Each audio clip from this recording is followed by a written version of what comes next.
श्री रुद्रचंडिका कवचम. रुद्रचंडी कवचम.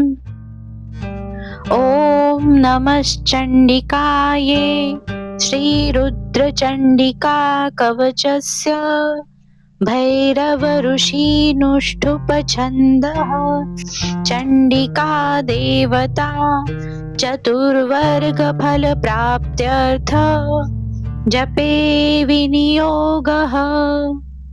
श्री कार्तिकेय उवाच. कवचं चंडिका देव्या श्रोतुमिच्छामि ते शिव यदि ते अस्ति कृपा नाथ कथयस्व जगत्प्रभो. श्री शिव उवाच.